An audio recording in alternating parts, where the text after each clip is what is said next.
Dimitri, bonjour à tous. Agnès, Emmanuel Macron a encore une fois proposé d'augmenter l'endettement de l'Europe pour financer les engagements de souveraineté européens.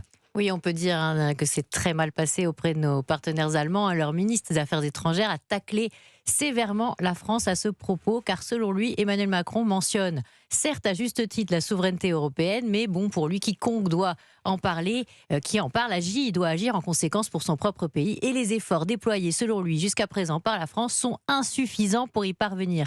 Notre principal partenaire pointe ici notre inconséquence en matière de finances publiques. Évidemment, avant de vouloir mutualiser encore plus de dettes au niveau européen, il faut d'abord être irréprochable, alors que nous n'arrivons même pas à nous désendetter. Oui, alors le ministre allemand invite la France à prendre des mesures d'économie dans le domaine social afin de dégager des ressources pour la défense. Oui, exact. Et même si c'était loin d'être le cas dans le passé, où l'Allemagne dépensait systématiquement moins que nous en défense, les choses sont en train de changer à vitesse grand V. L'Allemagne a mis tout en œuvre d'ores et déjà pour arriver aux 3,5% de dépenses de défense en 2030.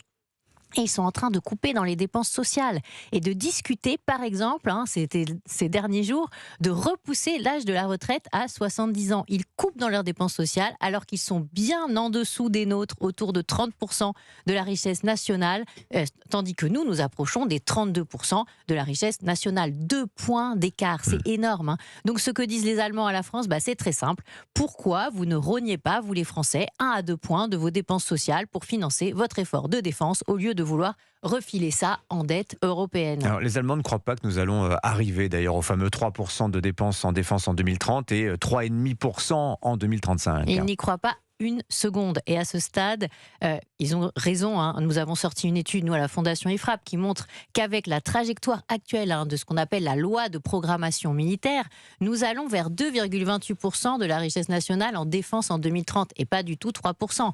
Alors certes, on le sait, le président de la République a fait voter des crédits en plus pour cette année 2026, mais cela ne change pas la programmation pluriannuelle. Si on veut arriver aux 3 et même 3,5% en dépenses de défense et l'engagement autant dans les prochaines années, c'est plus d'une centaine de milliards, Dimitri, qu'il va falloir ajouter sur la période. Et ces milliards, on les a pas.